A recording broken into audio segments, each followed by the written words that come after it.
Hello everyone, I welcome you all to my YouTube channel. आज हम clip 3 की बात करेंगे, मतलब कैंडिडेट 4 का। फर्स्ट वाले में हमने 2 कैंडिडेट का, फिर सेकंड वाले में 1 का और आज फिर 1 का।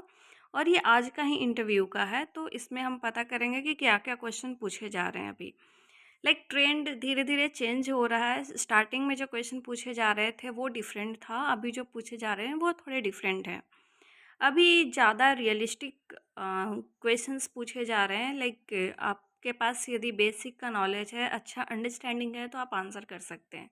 स्टार्टिंग में बहुत ज़्यादा डेप्थ में वो पूछे जा रहे थे क्वेश्चंस, जिसको आंसर कर पाना मतलब तभी संभव था जब उसको बहुत अच्छे से आप पूरे सिलेबस को पढ़ के गए हो, याद करके गए हो तब। तो आज का बीपीएससी बीएओ एसडीएओ का जो इंटरव्यू हुआ था 12/7/2024, आप देख सकते हैं। तो इसमें कुछ क्वेश्चंस पूछे गए हैं जिसके बारे में हम लोग डिस्कस कर लेते हैं। सबसे पहले तो क्वेश्चन जैसे स्टार्ट होता है वैसे ही स्टार्ट हुआ है कि यूजी के बाद आप क्या कर रहे हैं, what are you doing after UG. तो यदि आपने पीजी या जॉब जो भी कर रहे हो या फिर प्रिपरेशन कर रहे हो तो उसके बारे में आपको बताना है। उसके बाद फिर जो मैं डायरेक्टली बात की हूँ इस मेंबर से, तो वो बोल रहे थे कि बहुत कॉर्डियल पैनल मेंबर थे और मैम स्माइल कर रही थी। और फिर उन्होंने ये स्टार्ट किया था कि क्या आपने फार्मिंग सिस्टम का नाम सुना है। तो फार्मिंग सिस्टम का नाम तो एग्रीकल्चर वाले सुने ही रहते हैं, तो फार्मिंग सिस्टम क्या है वो बताना था। उसके बाद फिर उन्होंने एक इंटीग्रेटेड फार्मिंग सिस्टम का एक एग्जाम्पल के थ्रू उन्होंने समझाने को बोला। तो आप कोई भी एक इंटीग्रेटेड फार्मिंग सिस्टम मॉडल समझा सकते हैं किसी भी तरीके का, यदि फिश फिश से रिलेटेड, पोल्ट्री से रिलेटेड या फिर एनिमल हस्बेंड्री से रिलेटेड, एग्रीकल्चर में मिक्स करके आप आराम से इंटीग्रेटेड फार्मिंग सिस्टम समझा सकते हैं।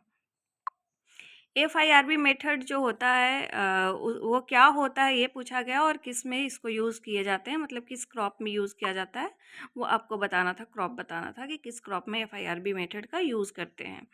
ठीक है, तो ये मैंने बोला था कि आपको 4 क्रॉप तो एटलीस्ट करके जाने चाहिए पहले के वीडियोज़ में, तो उसी में से ये क्वेश्चंस थे। फिर राइस के वैराइटीज़ जो बिहार में यूज़ किए जाते हैं, मतलब कि मैंने बोला कि उन चारों क्रॉप का वैराइटीज़ आपको कम से कम 3-4 तो याद होना चाहिए जो कि बिहार में यूज़ किया जाता है वो। तो राइस की वैराइटी जो बिहार में यूज़ किए जाते हैं वो पूछा गया है। तो कितने नंबर पूछे गए वो तो नहीं पता, लेकिन 3-4 वैराइटी आप यदि अपने आप से बोल देते हैं तो ओके है, मतलब ठीक है।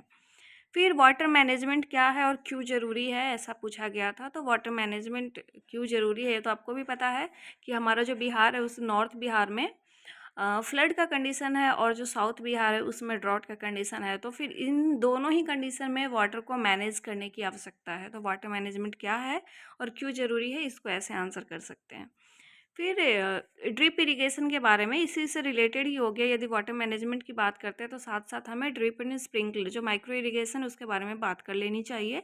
तो मे बी उन्होंने आंसर में बताया होगा, तो उसमें फिर उन्होंने बोला, मतलब क्रॉस क्वेश्चन किया कि ड्रिप इरिगेशन के बारे में बताइए, तो आप ड्रिप इरिगेशन के बारे में बता सकते हैं। फिर panel member I think change हुए होंगे क्योंकि ये ऑल ऑफ द सडन एकदम अलग ही क्वेश्चन है कि मैंगो का कॉमन डिजीज़ क्या है। अभी मैंगो का सीज़न भी है, तो मैंगो का कॉमन डिजीज़ और कॉमनली मैंगो बनाना ये सब होते हैं बिहार में, तो मैंगो का कॉमन डिजीज़ पूछ लिया गया। तो आप यदि 2 कॉमन डिजीज़ बता देते हैं मैंगो का या फिर किसी का भी जो पूछा गया है तो ओके है।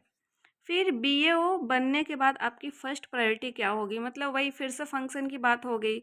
बीएओ का जो फंक्शन होगा उसी में से तो आप किसी एक को प्रायोरिटी दोगे ना कि हाँ, मतलब कि मैं सबसे पहले ये करना चाहूँगा। ठीक है, फिर लॉ ऑफ लिमिटिंग फैक्टर क्या है, तो ये पूछ लिया गया। ये तो एग्रीकल्चर इकोनॉमिक्स जैसा लग रहा है, तो ये एग्रीकल्चर इकोनॉमिक्स का क्वेश्चन है।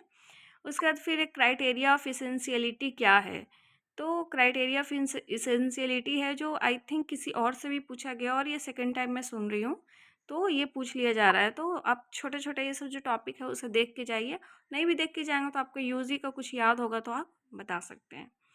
फिर टी के बारे में क्वेश्चन आया कि टी प्लांटेशन के लिए क्या क्या देखना होता है, मतलब किस तरीके का क्लाइमेट, कितना रेनफॉल होना चाहिए, मतलब और किस तरीके का सॉइल होना चाहिए, किस तरीके का वो प्लांट है, ये सब आप एक बार देख के और फिर बता सकते हैं कि ट्री प्लांटेशन के लिए क्या क्या देखना होता है और कौन सा डिस्ट्रिक्ट में होता है ये भी बता सकते हैं। जैसे किशनगंज में हो रहा है तो आप बता सकते हैं कि यहाँ पे ट्री प्लांटेशन है और वहाँ का क्लाइमेटिक कंडीशन सूटेबल है इसलिए हो रहा है। क्या क्या देखना होता है ये आप बता सकते हैं उसी में। उनका जो एनालिसिस था उस बारे में भी उन्होंने लिख के भेजा था कि ओवरऑल जो पैनल मेंबर्स थे वो कॉर्डियल थे। मैम जो थी मतलब कि जो चेयरमैन मैम थी जो जिन्होंने स्टार्ट किया था वो स्माइल कर रही थी। प्रेशर तो था लेकिन फ़ील नहीं करवा रहे थे। मतलब कि उन्होंने ईज़ी करने का कोशिश किया, लेकिन प्रेशर तो ऑब्वियसली आप जाते हैं तो वो फ़ील होगा ही। फ्रेंडली एनवायरनमेंट था ओवरऑल। यदि आप अच्छे से आंसर कर पाते हैं, कॉन्फिडेंट हैं, तो ये जस्ट एक नॉर्मल टॉक की तरह ले सकते हैं कि वो सीधा आपसे बात करना चाहते हैं। अब आपसे बात करने के लिए उनके पास कोई टॉपिक है नहीं, तो वो आप जो पढ़े हो, जिससे रिलेटेड हो, जहाँ पे काम करने जा रहे हो, उससे रिलेटेड ही वो बात करेंगे। तो फ्रेंडली इन्वायरमेंट था ओवरऑल, तो रिलैक्स होके जाओ, थोड़ा-थोड़ा पढ़ के जाओ। अभी बेसिक्स के क्वेश्चन ज़्यादा पूछे जा रहे हैं, तो बेसिक पढ़ के जाओ, बहुत ज़्यादा डीप में पढ़ने हैं और उसमें टाइम वेस्ट करने की ज़रूरत नहीं है। ठीक है? Thank you so much.